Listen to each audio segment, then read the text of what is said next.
ద్వాదశి మహాజనుల యొక్క చరిత్ర శ్రీమద్ భాగవతం ద్వారా మనమందరం కూడా తెలుసుకోవడానికి సిద్ధంగా ఉన్నాము. మరి ఈ మహాజనుల యొక్క చరిత్ర వెంటే ఫలితం ఏంటి? ఇది కూడా మనకు కావాలి కదా. మనం ఎప్పుడు లాభం కోసం మనం వెతుకుతూ ఉంటాము. లాభం వద్దా కాదా? మీకు లాభం కావాలా మీ అందరికీ? మరి మరి మహాజనుల యొక్క చరిత్ర వెంట ఫలితం ఏంటి? శృతి ఫలితం. మరి ఫలితం ఏంటో ఇక్కడ యమధర్మరాజా స్వయంగా 21వ శ్లోకంలోనే చెప్తున్నారు. 20వ శ్లోకం మన మెయిన్ సబ్జెక్టు స్వయంభూ నారద సంభో. 21వ శ్లోకంలో చెప్తున్నారు అనమాట. ద్వాదశితే నిజ నిమో ధర్మ భాగవతం భట గుగ్యం విశుద్ధం దుర్ధోబ్ధం యం జ్ఞాత్వా మృత మశ్నుతే. ఈ విధంగా యమధర్మరాజు చెప్తున్నారనమాట. ద్వాదశే నిజ నిమో, ఎవరైతే ఈ 12 మంది మహాజనుల యొక్క చరిత్ర వింటారో,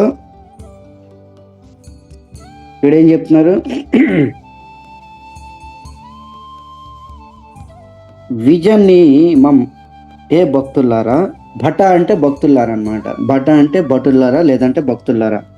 యమధర్మరాజు తన భక్తులకి, భక్తులైన భటులకు చెప్తున్నారనమాట. ఏ భటులారా, ఏ భక్తులారా, ఎవరైతే ఈ 12 మంది మహాజనులు కోసం తెలుసుకుంటారో, ఎలాగా? విశేష రూపంగా తెలుసుకోవాలి. ఏదో తెలియనట్టుగా వినడము, లేదంటే అశ్రద్ధగా వినడము. విశేష రూపంగా చక్కగా భక్తి భావంతో వింటూనే ఉండాలి. ఇవన్నీ దాన్ని విశేష రూపంగా అన్నాను. ద్వాదశితే ఏతే అంటే విశేష రూపంగా అన్నమాట. ఎవరైతే వింటారో వాళ్ళు ఏం చెప్తున్నారు? ధర్మాన్ భాగవత భట, వీళ్ళందరూ కూడా ధర్మం కోసం విశేషంగా తెలిసి ఉన్నారు. ముఖ్యంగా ఈ 12 మంది ధర్మం కోసం విశేషంగా తెలిసి ఉన్నారనమాట. ఈ 12 మంది మహాజనులు ధర్మం కోసంగా పూర్తిగా వెరిగి ఉన్నారు. ధర్మము, ధర్మ యొక్క రహస్యము, ధర్మ గుగ్య సిద్ధాంతము ఎరిగి ఉన్నారు. ఇది ఎలాంటి చరిత్ర? ఒకవేళ అడిగామనుకోండి యమధర్మరాజుని, ఈ భాగవత ధర్మము ఎలాంటి చరిత్ర? అప్పుడు చెప్తున్నాను, గుఖ్యం, చాలా గుగ్యమైంది. అంత సాధారణమైంది కాదు ఈ భాగవత ధర్మం యొక్క చరిత్ర. గుగ్యమైంది, చాలా సీక్రెట్, టాప్ సీక్రెట్ అన్నమాట. తర్వాత విశుద్ధమైంది. శుద్ధమైంది అంటే సరిపోతుంది. విశుద్ధమైంది, ఎటువంటి మచ్చ లేదు. తర్వాత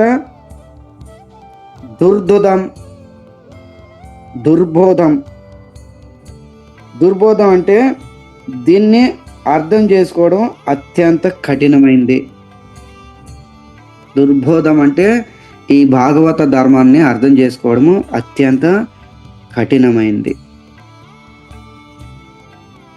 అందరూ అర్థం చేసుకోలేరు, అయినా సరే అర్థం చేసుకోవాలి. అర్థం చేసుకున్న వాళ్ళు ఎవరైతే ఫాలో అవుతారో, వాళ్ళ యొక్క అడుగుజాడలు ఎవరైతే నడుస్తారో, ఈ 12 మంది మహాజనులు ఎవరైతే అర్థం చేసుకున్నారు, వీళ్ళందరూ అర్థం చేసుకున్నారు, వాళ్ళ కథ ఎవరైతే వింటారో ఫలితము లాస్ట్లో చెప్తున్నారనమాట. యం జ్ఞాత్వా మృత అశ్నుతే. యం జ్ఞాత్వా మృత అశ్నుతే. ఎవరైతే ఈ 12 మంది మహాజనుల యొక్క అడుగుజాడలో నడుస్తారో, ఎందుకంటే వీళ్ళు భాగవత ధర్మ గుగ్య జ్ఞానాన్ని పూర్తిగా ఎరిగి ఉన్నారు. వాళ్ళు ఎరిగి ఉన్నారు కాబట్టి వాళ్ళ యొక్క అడుగుజాడలు ఎవరైతే నడుస్తారో, యం జ్ఞాత్వా అశ్నుతే అంటే అమృతం ప్రాప్తిస్తారు. వాళ్ళ జీవితంలో అమృతం ప్రాప్తిస్తారు. మనము మృతులము. మనం ఎలాంటి వాళ్ళము? మానవులము, మృతులము. అంటే మనం దీన్ని ఎలా అర్థం చేసుకోవాలి? మనం ఎప్పుడు కూడా చస్తూ బతుకుతూ ఉంటాం మనం అందరం కూడా. మన జీవితం ఎలాంటిది? చస్తూ బతుకుతూనే ఉంటాము. అలాంటి చస్తూ బతుకున్న జీవితంలో ఈ ధర్మాన్ని ఎవరైతే ఆచరిస్తారో, లేదంటే ఆచరించిన వాళ్ళ యొక్క ఎవరైతే ఫాలో చేస్తారో, భక్తి శ్రద్ధలతో ఎవరైతే వింటారో ఈ ధర్మ గుగ్య సిద్ధాంతము, ధర్మాత్తు సాక్షాత్ భగవత్ ప్రణీతం, ఈ సిద్ధాంతం ఎవరైతే తెలుసుకుంటారో వాళ్ళ జీవితంలో అమృతం ప్రాప్తిస్తుంది. ఇక్కడ చెప్తున్నారనమాట, యజ్ఞాత్వా మృత అమృత మశ్నుతే. చాలా పెద్ద విషయం చెప్తున్నారు. అమృతం ప్రాప్తిస్తుంది వాళ్ళ జీవితంలో. ఇక అమృతం అంటే ఇక వాళ్ళ జీవితంలో చావు ఉండదు అనమాట. చావు ఉండదు అంటే చనిపోరు కాదు, జీవించి ఉన్న అమరులు లాంటి వారు. వాళ్ళకి మృత్యు వస్తుంది, కానీ జీవితంలో ఒక్కసారి వస్తుంది. మిగతా వాళ్ళకి ప్రతిసారి కూడా మృత్యు వస్తూనే ఉంటుంది. ఇంకొక భాషలో చెప్పాలంటే జన్మ మృత్యు చక్రం నుండి వాళ్ళు ముక్తులవుతారు. ఈ భాగవత ధర్మం ఎవరైతే ఆచరిస్తారో, ఎవరైతే ఫాలో చేస్తారో. దీన్ని ఎవరు చెప్తున్నారు? యమధర్మరాజు, యమభటులు చెప్తున్నారు. తర్వాత ఇదే విషయము నవయోగేంద్రులు నిమి మహారాజుకి చెప్తున్నారు, భాగవత ధర్మం. అలాంటి మహాజనుల చరిత్ర మనం వినడానికి ఈరోజు సిద్ధమై ఉన్నాం. నేనైతే రెడీ. మీరు రెడీయేనా? అందరూ మైక్ ఆన్ చేసుకోండి. ఓకే చెప్పండి. మేము రెడీ. అలాంటి మహాజనుల చరిత్ర ఈరోజు మనం అందరం కూడా తెలుసుకోవడానికి ప్రయత్నం చేస్తున్నాము. ముందుగా మనం ఈ శ్లోకాన్ని పాడదాము. మీరు కూడా పాడండి, పాడడానికి ప్రయత్నం చేయండి. స్వయంభూ నరద సంభూ కుమార కపిలో అను ప్రహ్లాద జనక భీష్మ బలివయ సఖీ వయం. యమధర్మరాజు చెప్తున్నారనమాట. ఈ ధర్మ యొక్క తత్వము 12 మంది ఎరిగి ఉన్నారు.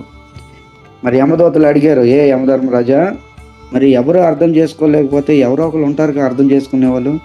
మరి ఎవరు అర్థం చేసుకోకపోతే మరి ధర్మం ఎలా స్థాపన అవుతుంది భూమండలంలో?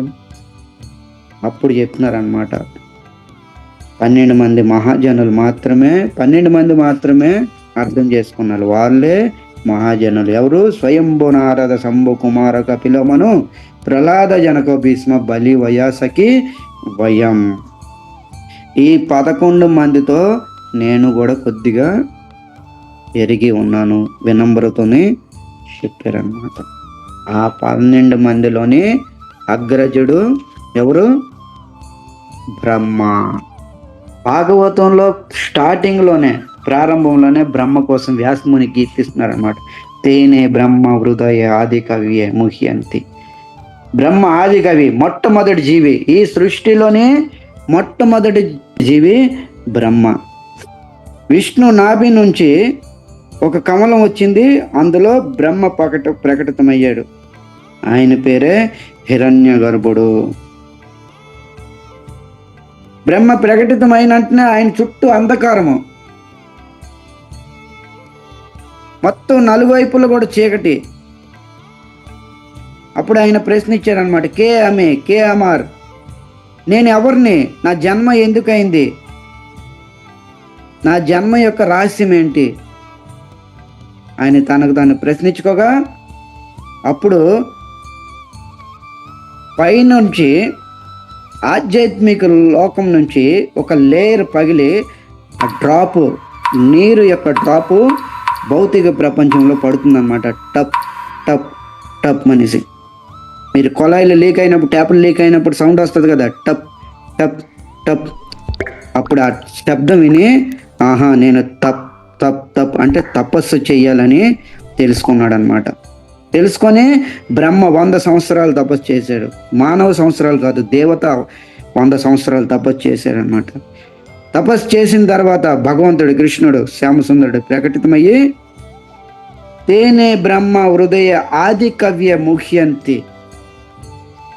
ఆ ఆది కవి అయిన బ్రహ్మకి భగవంతుడు హృదయంలో ఏదైతే జ్ఞానం ఉందో దాన్ని కాపీ పేస్ట్ చేశాడు. ఒక్క క్షణంలోనే మొత్తం భగవంతుడిలో ఉన్న జ్ఞానం అంతా బ్రహ్మకి కాపీ పేస్ట్ చేశాడనమాట. దీని నుంచి మనకేం అర్థం అవుతుంది? జ్ఞానవంతులు అవ్వడానికి పెద్ద కళ్ళు పొడుచుకొని అవసరం లేదు, ఇటు అటు తిరగ అవసరం లేదు, గ్రంథాలు తిరగే అవసరం లేదు. భగవంతుడు కృప, గురుదేవుల యొక్క కృప అయిందా నైట్ వాళ్ళు జ్ఞానవంతులు అవ్వడము ఒక్క క్షణం కూడా పట్టదనమాట. భగవంతుడు గురుదేవుల యొక్క కృప దొరికిందా వాళ్ళు జ్ఞానవంతులు అవడం ఆలస్యం ఉండదన్నమాట. ఇది బ్రహ్మకి ఎంతసేపు పట్టింది చెప్పండి? ఈ మహాతత్వాన్ని అప్పచెప్పారు మొత్తం. ఇదిగో బ్రహ్మ ఈ సృష్టి కార్యం ఎంత పెద్ద ఇంజిన్, ఎంత బ్రెయిన్ ఉందో చూడండి. ఈ సిస్టమ్, శరీరం ఎంత సిస్టంగా తయారు చేశాడు బ్రహ్మ. ప్రభుపాదుల వారు ఎప్పుడు చెప్తూ ఉంటారు, ఒక దోమకి కాలు ఎరిగిందంటే ఈ ప్రపంచంలో ఎంతమంది అయితే సైంటిస్టులు ఉంటారో వాళ్ళందరూ సమకూడి ఆ దోమకి సరి చేయలేరు.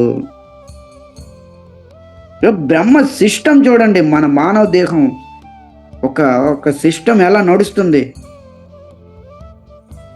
ఎప్పుడైనా ఆలోచించాము ఈ శరీరం గురించి? ఎంత చక్కగా డిజైన్ చేసి పంపించాడు అనమాట.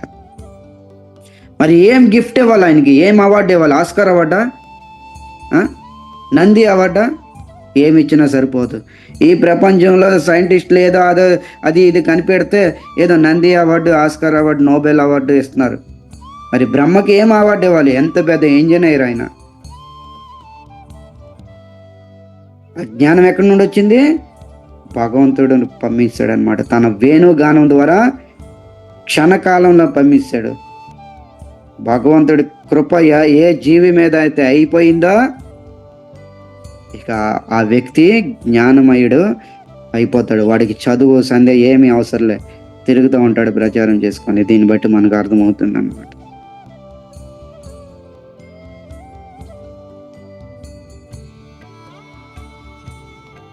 తర్వాత తన హృదయంలో ఉన్న జ్ఞానము బ్రహ్మలోకి ప్రవేశించాడు. ధర్మమయి జ్ఞానం అన్నమాట. ఎలాంటి జ్ఞానము? ధర్మమయి జ్ఞానము, ధర్మ సిద్ధాంతం, ధర్మమయి జ్ఞానాన్ని ప్రవేశించాడు. కృష్ణుడి యొక్క ఆదేశ ప్రకారంగా ఈ సృష్టిని రచన చేశాడు. అప్పుడు బ్రహ్మగారు అడుగుతున్నారనమాట. బ్రహ్మ ఈ విధంగా భగవంతుడితో చెప్తున్నాడు అనమాట. ఏ స్వామి, ఏ కృష్ణ, ఏ ఈశ్వర, నేను బద్ధ జీవుణ్ణి, నేను బద్ధ జీవుణ్ణి. ఇంత పెద్ద జాబు, ఇంత పెద్ద సర్వీసు, ఇంత పెద్ద సేవ నాకు అప్పచెప్తున్నారు మీరు. నేను బద్ధ జీవుణ్ణి, ఇంత పెద్ద సర్వీసు, ఇంత పెద్ద జాబు, ఇంత పెద్ద బాధ్యతతో కూడిన, రెస్పాన్సిబిలిటీ కూడిన సేవ నాకు అప్పచెప్తున్నారు.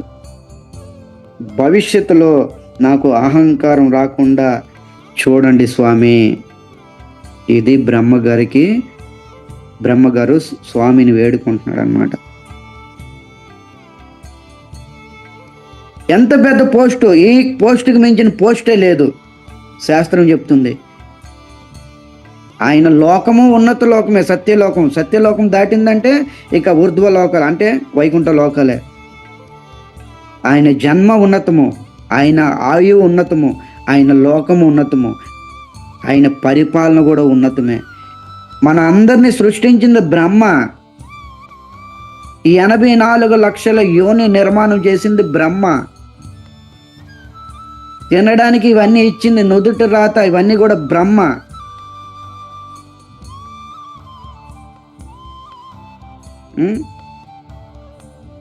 ఇవన్నీకి పవర్ ఎక్కడి నుండి వచ్చింది? కృష్ణుడి నుండి వచ్చింది. కానీ చేస్తున్న కార్యం ఎవరు? బ్రహ్మ అన్నమాట. అలాంటి బ్రహ్మ వినయంతో ప్రార్థన చేస్తున్నాడు అనమాట. నాకు భవిష్యత్తులో అహంకారం రాకుండా చూడండి స్వామి. మరి ఈ రోజుల్లో ఎంతమందికి అహంకారం ఉంది చూడండి. చిన్న చిన్న పోస్టులు వస్తేనే మందిర మేనేజ్మెంట్ కానీ లేదా భౌతికమైన మేనేజ్మెంట్లు కానీ ఎక్కువ మందిరాల్లోనే ఇష్యూ. ప్రభుపాదులు చెప్పారు, ఇష్యూ వచ్చిందంటే మందిరాల్లోనే వస్తుంది, మీలోనే వస్తుంది, గొడవ బయట నుంచి రాదు. అందుకని ప్రభుపాద వాక్యం సత్యమైంది ఈరోజు. ఎందుకు వస్తుంది దానికి కూడా కారణం ఇక్కడ కృష్ణుడు చెప్తున్నాడు అనమాట. తర్వాత బ్రహ్మ ఏదైతే అడిగాడు ప్రశ్న, దానికి సమాధానం చెప్తున్నాడు అనమాట. భవిష్యత్తులో ఏ స్వామి, ఏ ఈశ్వర, ఓ సుప్రీం, నాకు భవిష్యత్తులో ఇంత పెద్ద పదవి అప్పచెప్పావు కదా, భవిష్యత్తులో నాకు అహంకారము రాకుండా చూడు స్వామి. అప్పుడు భగవంతుడు చెప్తున్నాడు అనమాట, సరే నేను చూస్తాను. ఏ బ్రహ్మ, నీకు అహంకారం రాకుండా ఉండడానికి నేను నీకు కాపాడుతాను. ఎలా కాపాడుతాడు భగవంతుడు? ఏం చెప్పాడు? నీకు భాగవతం వినిపిస్తాను, నీకు భాగవతం వినిపిస్తాను. భవిష్యత్తులో అహంకారం రాకుండా ఉండడానికి నీకు భాగవతం వినిపిస్తాను. చూడండి ఎంత పెద్ద విషయం చెప్పాడు భగవంతుడు ఇక్కడ. అందుకనే భాగవతం వినాలి ప్రతి ఒక్కరు కూడా. నిత్యంలో ఎప్పుడు కూడా భాగవతంలో ఎంగేజ్ అయి ఉండాలి. ఎందుకు? భవిష్యత్తులో అహంకారం రాకుండా ఉండడానికి. మరి ఈ రోజుల్లో ఎంత పెద్ద పెద్ద పోస్టులో కూర్చోండి, అంతే భాగవతానికి దూరం అయిపోతున్నారు. విననా నచ్చరు. కృష్ణుడు ఊరినే అనట్లే, ఇక్కడ బ్రహ్మ ఊరినే అనట్లే. భవిష్యత్తు తెలుసును వాళ్ళకి, భగవంతుడికి తెలుసును, భగవంతుడి యొక్క శుద్ధ భక్తుడు బ్రహ్మకు కూడా తెలుసును. మహాజనుల్లో ఒకడు, శ్రేష్ఠుడు, అగ్రజుడు. మరి బ్రహ్మ అడిగాడు అనుకోండి, స్వామి ఎన్ని రోజులు భాగవతం వినిపిస్తారు? భాగవత సప్తా 7 రోజులు భాగవతమా, నెల రోజులు భాగవతమా, సంవత్సరం భాగవతమా? అప్పుడు కృష్ణుడు అన్నాడు అనమాట, బ్రహ్మ చతుర్శ్లోకి భాగవతం నీకు వినిపిస్తాను. 4 శ్లోకాలతో కూడిన భాగవత రహస్యాన్ని మీకు వినిపిస్తాను. మొత్తం భాగవతం అంతా 4 శ్లోకాలు అని పెట్టాను, దాని యొక్క మర్మ రహస్యము వినిపిస్తాను. ఇది నిరంతరం వింటూనే ఉండు నా ద్వారా. అప్పుడు భవిష్యత్తులో కాదు కదా, ఎప్పుడు కూడా నువ్వు అహంకారానికి గురి కావు. మరి మీరు వెంటనే ప్రశ్న ఇచ్చవచ్చు, మరి బ్రహ్మ విమోహం లీలలో బ్రహ్మకి అహంకారం ఎలా వచ్చిందనేసి. బ్రహ్మకి అహంకారం రాలే, భగవంతుడు అలా లీల రచన చేశాడు అక్కడ. ఇది భగవంతుడు లీల రచన, అక్కడ ఒక లీల చేశాడు, నటన సూత్రధారి ఆయన. ఈ విధంగా లేకపోతే లీల ఎలా జరుగుతుంది అక్కడ? మన మానవ సమాజానికి ఒక మెసేజ్ ఎలాగ వస్తుంది? అర్జునుడికి అహంకారము మాయ రాదు. ఎందుకు? అక్కడ కృష్ణుడు లీల చేశాడు. ధర్మరాజుకి అహంకారం మాయ రాలేదు, ఆయన మోహంలో పడిపోలే. ఎవ్వరు భక్తులు కూడా ఎవరు మోహంలో పడరు. భగవంతుడి యొక్క పార్షదులు, విశుద్ధ భక్తులు, వాళ్ళు మోహంలో పడరు, అహంకారానికి గురి ఎవరు. వాళ్ళని మాధ్యం చేసి మానవ సమాజాన్ని, బద్ధజీవులు మనకి ఒక మెసేజ్ ఇస్తున్నాడు కృష్ణుడు. బ్రహ్మ బద్ధజీవి కాదు, అయినా బద్ధజీవి స్వీకరిస్తున్నాడు. మనం బద్ధజీవులమే, అయినా మనం స్వీకరించము. I'm senior devotee, I'm something special. ఇది మనలో దోషము. ఇక్కడ ఈరోజు బ్రహ్మ స్వీకరిస్తున్నాడు అనమాట, నేను బద్ధజీవుణ్ణి, భవిష్యత్తులో నాకు అహంకారం రాకుండా ఉండడానికి ఏదో ఒకటి చేయండి స్వామి అంటే, స్వామి ఈ విధంగా చెప్తున్నాడు అనమాట, ఏ బ్రహ్మ, నీకు అహంకారం రాకుండా ఉండడానికి నేను నీకు చతుర్శ్లోక భాగవతం వినిపిస్తాను. నువ్వు నిరంతరం నా ద్వారా వెంటనే ఉండు. నిత్యం భాగవత సేవయ నష్ట ప్రాయేషు అభద్రేషు. వ్యాసముని మొట్టమొదట్లో చెప్తున్నారు, మనం అహంకారం నుంచి ముక్తి అవ్వాలంటే నిత్యం భాగవత సేవ చెయ్యాలి, వినాలి నిత్యం కూడా. ఎంత పెద్ద జ్ఞాని, ఎంత పెద్ద ఇంజనీర్, ఎంత పెద్ద భక్తుడు, ఎంత పెద్ద విశేషమైన బ్రహ్మ అయినా ఆయన భాగవతం నిరంతరం వింటున్నాడు భగవంతుడి ద్వారా వైకుంఠం. మరి మనం ఎందుకు చెయ్యము ఈ పని? మనం ఎందుకు చేయకూడదు? ఏ పని కోసమైనా నిర్లక్ష్యం చేయండి, ప్రభుపాదులు వారు చెప్తారు. కానీ భాగవతం వినడానికి మాత్రం నిర్లక్ష్యం చేయమాకండి ఎప్పుడు కూడా. జీవితము భాగవతంతో ముడిపెట్టండి. ఈ జీవితము భాగవతమే నడిపిస్తుంది. మీరు నడవసరలే, భాగవతమే మిమ్మల్ని నడిపిస్తుంది. దాని ప్రమాణం నేనే. భాగవతం నమ్మండి, భాగవతమే నడిపిస్తుంది. ఎప్పుడు కూడా నిరాశ పడకూడదు. ఎప్పుడు కూడా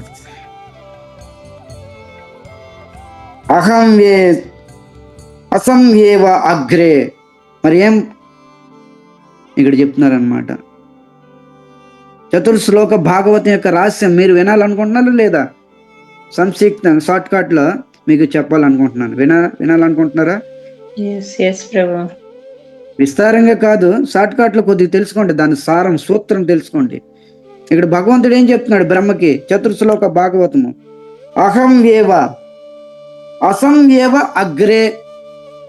శ్రీమద్ భాగవతం 2:9-33 చతుర్శ్లోక భాగవతం అంటారు దీన్ని.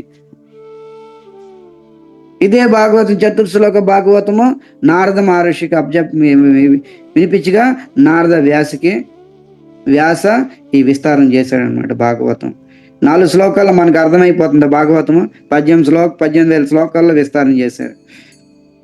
అహం ఏవ, నేను ఏవ ఏంటి? ఏ బ్రహ్మ, సృష్టి లేనప్పుడు నేనున్నాను, సృష్టి ఉన్నప్పుడు ఉన్నాను, ప్రళయ సమయంలో కూడా నేను ఉంటాను.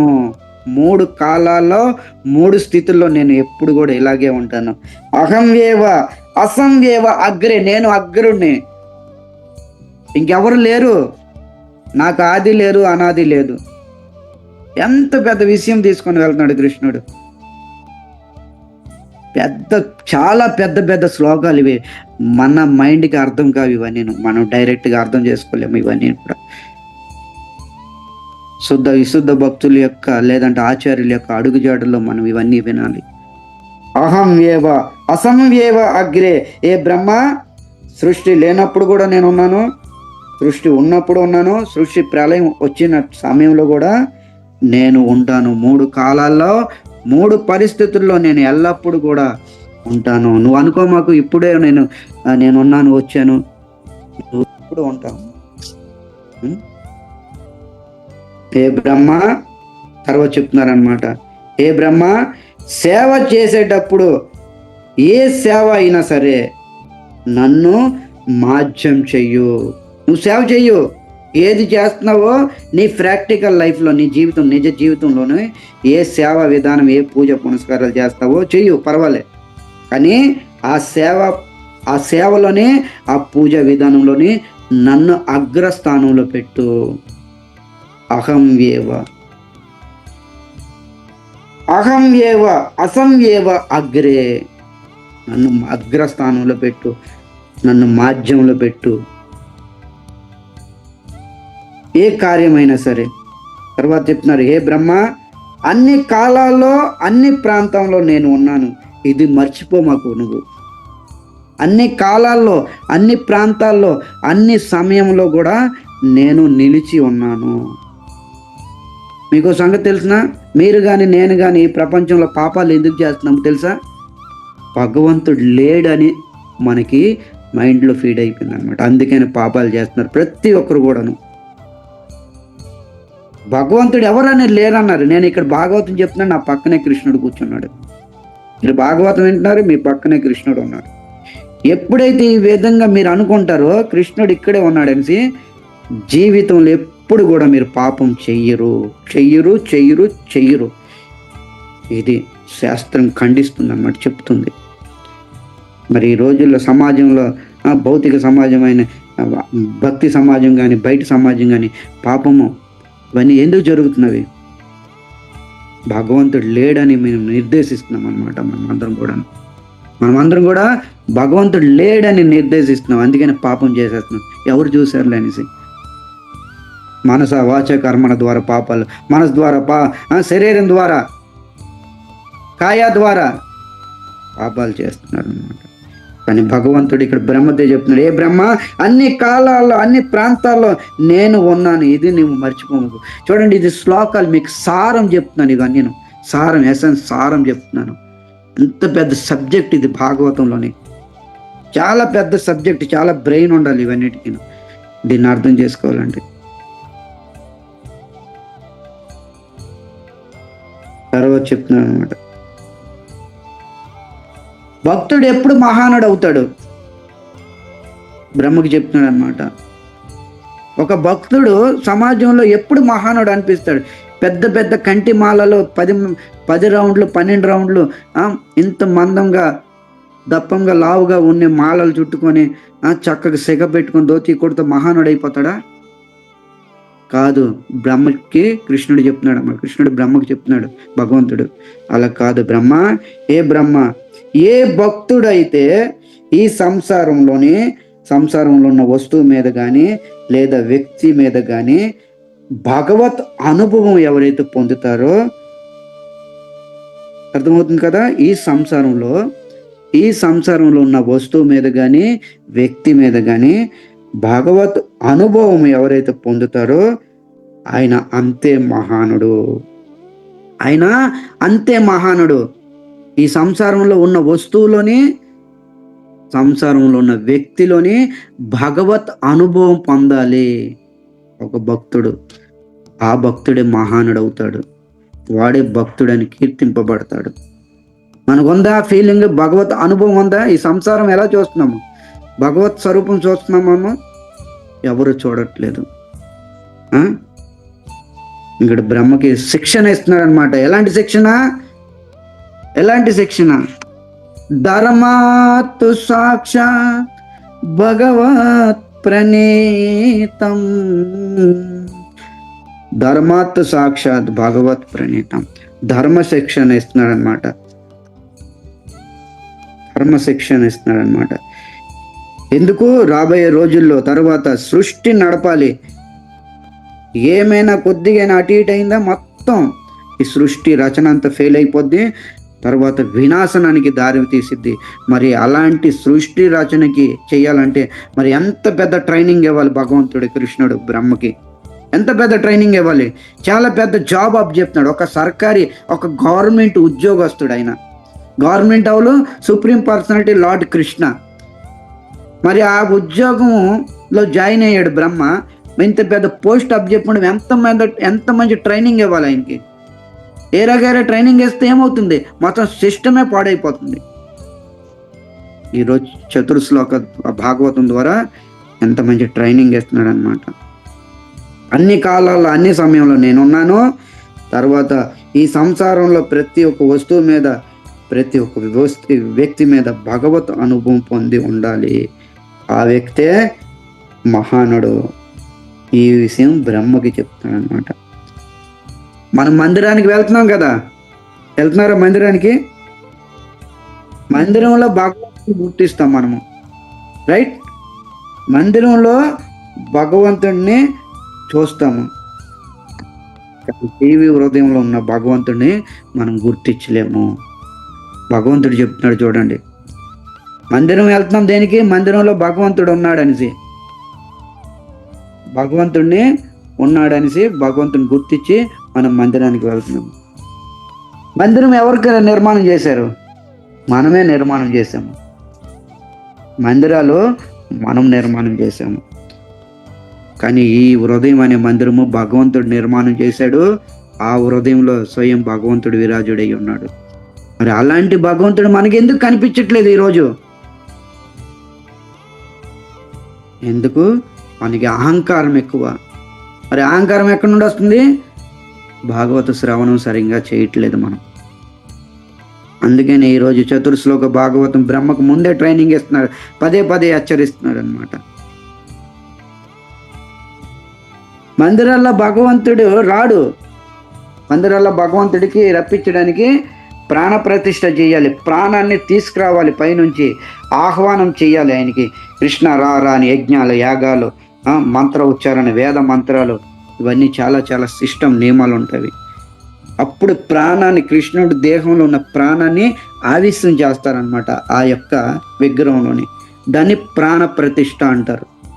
ఇన్ని తంతులు ఉంటాయి, ఎన్నో తంతులు ఉంటాయి. ఇవన్నీ చేయాలి. కానీ ఈ హృదయంలో ఉన్న భగవంతుడిని ఎవరు ఇన్స్టాల్ చేశారు? ఎవరైనా ప్రాణ ప్రతిష్ఠ చేశారా? స్వయం ఇక్కడ ఉన్నాడు. మరి అలాంటి భగవంతుడిని తెలుసుకోలేకపోతున్నాం. మందిరంలో ఉన్న భగవంతుడిని మాత్రం గుర్తిస్తున్నాము. భగవంతుడు ఈ హృదయం నిర్మాణం చేశాడు. ఈ మందిరంలో స్వయం ఉన్నాడు. మరి ఇందులోని ఎందుకు మనం దోషిగా చూస్తున్నాము? మనం బృందావనం ధామం వెళ్తాము, అక్కడ దాదా గోవిందజీ మందిరాలు ఉంటాయి, శిథిల పడిన మందిరాలు ఉంటాయి. ఎన్నో మీరు దర్శనం చేసుకుని ఉంటారు. శిథిల పడిపోయి ఉంటాయి. శిథిల పడిపోయిన మందిరాలు దర్శనం చేసుకుంటాం. ఎందుకు? మందిరంలో భగవంతుడు ఉంటాడు. మరి ఎంత చెడ్డ వ్యక్తి అయినా సరే ఆ హృదయంలో పరమాత్ముడు ఉన్నాడని గుర్తించమెందుకు మనము నిందాభావం చేస్తాము? దీనికి కారణము భాగవత జ్ఞానం లేదు. అందుకని ఇక్కడ చెప్తున్నాడు, ద్వాదశ శైత్య విజానిమో ధర్మాన్ భాగవతం బట. ఎవరైతే ఈ భాగవత ధర్మం ఎవరైతే తెలుసుకుంటారో, తెలుసుకున్న వాళ్ళే అడుగు జాడల్లో నడుస్తారో, గుగ్యం విశుద్ధం దుర్బోధం యం జ్ఞాత్వ మృతమృష్ణతే. ఎవరైతే వింటారో తెలుసుకుంటారో వాళ్ళ జీవితం అమృతమయమవుతుంది. చేదు అనేది జీవితంలో ఎప్పుడు రాదు. బ్రహ్మగారికి ఉపదేశిస్తున్నాను. మనం ఎంత ఉన్నత పదవులు ఉన్నా సరే,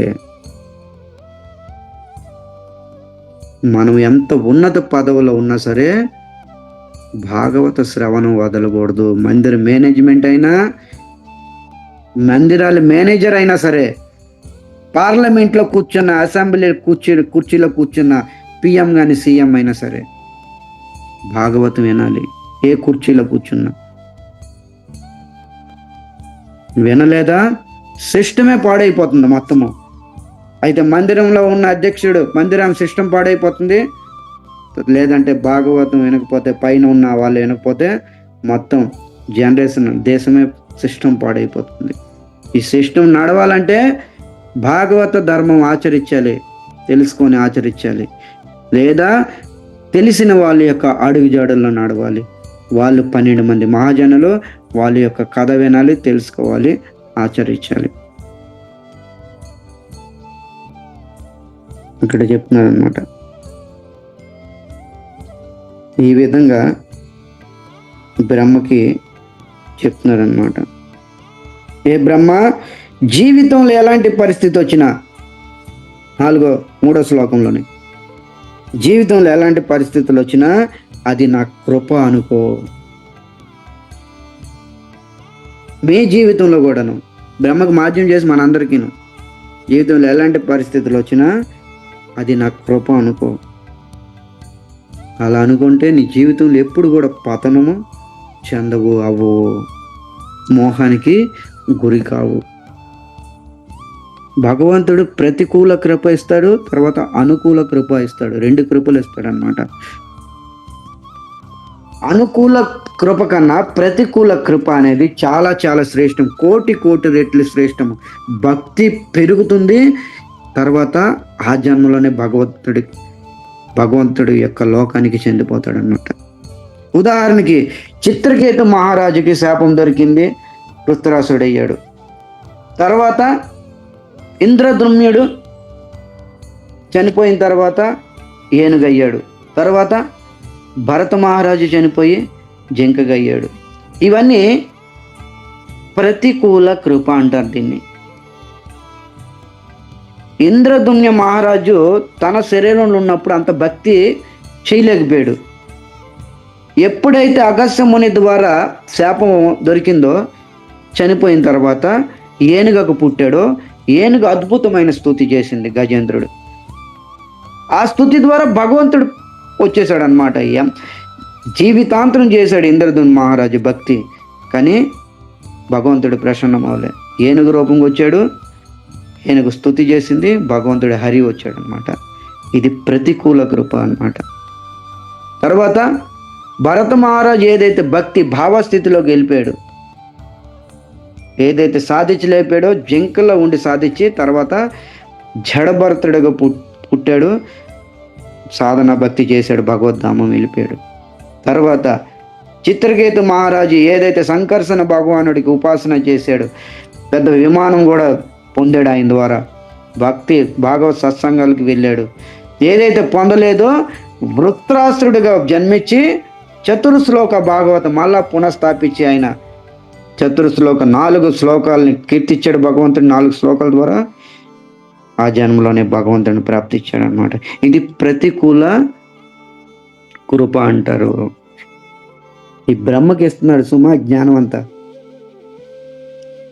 అనుకూల కృప అందనుకోండి, ఏదో భక్తి చేస్తాము, భగవంతుడు వస్తాడు, ఏదో ఐశ్వర్యం, ధనము, ఉద్యోగం, సద్యోగం ఏదో ఇచ్చేసి లట్టికి మనం జారిపోతాడు అనమాట. ఇది అనుకూల కృప.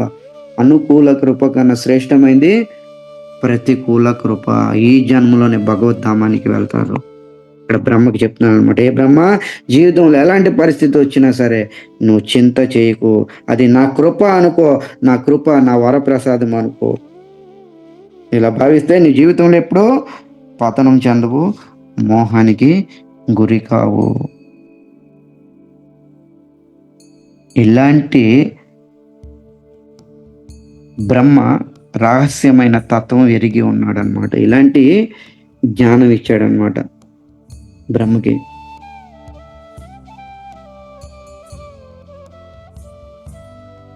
ఇలాంటి ధర్మతత్వము బ్రహ్మ ఎరిగి ఉన్నాడు. ఏ బ్రహ్మ? చతుర్ముఖ బ్రహ్మ, భగవంతుడి దగ్గర డైరెక్ట్ జ్ఞానం పొందిన బ్రహ్మ, హిరణ్య గర్భ బ్రహ్మ, స్వయంభూ బ్రహ్మ. బ్రహ్మ యొక్క ధర్మతత్వము బ్రహ్మ విమోహ లీలలోనే పూర్తిగా మనకి అర్థమవుతుందన్నమాట. బ్రహ్మ ఆయన ధర్మతత్వం ఎక్కడ ప్రకటించాడు, ఎక్కడ చూపించాడు? ధర్మము బ్రహ్మ విమోహ లీలలో చూపించాడు అనమాట. 20 శ్లోకాల్లోనే భగవంతుడికి అద్భుతంగా కీర్తించాడు అనమాట. ఆయన అక్కడ చూపించాడు. ఎక్కడైతే ఇక్కడ కృష్ణుడు చెప్తున్నాడు కదా, ధర్మాత్తు సాక్షాత్ భగవత్ ప్రణీతము, అక్కడ చూపించాడు ధర్మం అంటే ఏంటో. ఆ 20 శ్లోకాల్లో చూపించడం జరిగిందనమాట. ఇది ధర్మ గుగ్య సిద్ధాంతం ఎరిగి ఉన్న బ్రహ్మ. ఇలాంటి బ్రహ్మ కోసము, ఇలాంటి మహాజనుల చరిత్ర మనం అందరం ఈరోజు తెలుసుకుంటున్నాం. మనం ఎంతో అదృష్టవంతులము. ఇంట్లో కూర్చొని చూడండి ఎంత అదృష్టవంతులు. భాగవత ధర్మం అన్నమాట. ఇవన్నీ చక్కగా జీవిత సిద్ధాంతాలు, ఇవన్నీ కూడా ఇవన్నీ తెలుసుకోవాలి, తెలిసి ఆచరించాలి. అప్పుడే జీవితం అమృతమయమవుతుంది. లేకపోతే విషమయమే. కోట్లో ఉంటే ఏం సుఖము? కోట్లు ఏమైనా జోబీలో పెట్టుకొని తిరుగుతారా? అమృత బిందువే లేదు నీ జీవితంలోని. So thank you so much. అందరి భాగవత కథామృతం వినండి. ఈ ధర్మ సిద్ధాంతాలు, భాగవత ధర్మాన్ని మీరు వినండి. మీ జీవితం అమృతమయం చేసుకోండి. హరే కృష్ణ.